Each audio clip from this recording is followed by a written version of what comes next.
Hey, and welcome back to the Playground Talks podcast. My name is Temi Efriat, and I am the host of the Playground Talks podcast. This podcast is meant for busy parents who wants to own their parenting style, and specifically, those episodes around setting boundaries. And I think this is a huge piece as a parent, that we have the role of setting boundaries not only for our kids, but also to model those healthy boundaries for ourselves.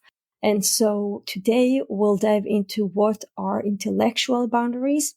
But if you didn't get the chance, check out the last 4 episodes where we talked about time boundaries, material boundaries, physical boundaries, and emotional boundaries. Okay, so let's get started. We talk about everything that refer to thought, ideas, and curiosity. That's what intellectual boundaries is all about. And we include under that umbrella respecting other people's ideas. For example, if your kid is drawing something, for example, if your kid says something and his sibling says, "Oh my gosh, that's stupid," that's totally a violation of intellectual boundaries. And also, intellectual boundaries can be violated when your thoughts or your kid's thought and curiosity are shut down, dismissed, or belittled. So, well, actually, respectfulness and willingness to dialogue and understand are a very important part when we talk about intellectual boundaries. And let's give some examples. So, how healthy intellectual boundaries looks like? I've heard this a lot, but we'll mention it. Let's agree to disagree. It's a huge thing. Specifically, sometimes kids are getting into this. Like one say, dog is the most important animal on earth, and the other one says, no, it's just cats. And then they start argue about this. So for us, it seems so stupid, but it could be that for the kids, he has a dog and this pet is just so important to him. And that's why he says that. So as a parent, it's your role to sort of navigate this discussion and say it's okay for each and one of us to think differently, as long as we don't hurt each other, of course.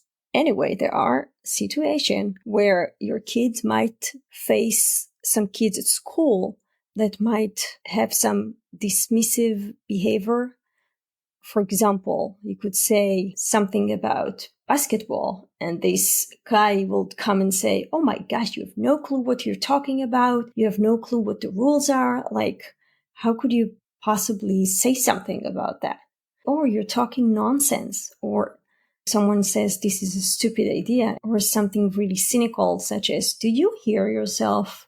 Or something like, "This is not relevant." Like whatever you raise up in the topic is just irrelevant for the discussion. So all those things is actually an examples of this missing and belittling other person thought or ideas. And so the first step is to set the boundary and say, "I can't let you talk to me like that. Please stop." Or, "I don't feel comfortable when you're talking like that. Let's switch the topic." Or, "I see we can't agree which color is the most beautiful one. So let's talk about what's your favorite food." You can always help your child to move from one topic to another. And the most powerful thing you can advise your child is just to walk away. So, for example, if at school he's facing such a scenario where he's feeling that he's being belittled or dismissed, just let your child know and say, "Well, if you said, 'Please stop, I don't feel like you talking like this,' and the other person is not respecting it," encourage your child and give him the permission to just walk away. And he can even say, "I can't let you talk to me like that, so I'm walking away," and leave the room or leave the playgrounds, whatever. Of course, that as a role model for our children, it is so important to model all those things, when you sit around dinner table, lunch table, during the weekends, in the car. Whenever we talk to our children, it is so important to make sure we also follow those healthy intellectual boundaries. Intellectual boundaries also goes into ideas. So if your child is, played the piano and he made up this piece, he wrote a song, all those things that comes from curiosity and creativity. If someone is diminishing those things, that's the place where you need to help your child to set those boundaries and sort of filter those negative statements that he gets. So basically, that's about it for intellectual boundaries. Because we talk about little kids, I'm not going to dive deeper. And just to sum it up, so intellectual boundaries has to do with your kids' thought, ideas, and curiosity.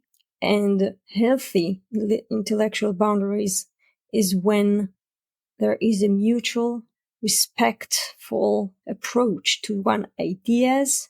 And violation of intellectual boundaries is when someone is dismissing, belittling other person's thoughts and ideas.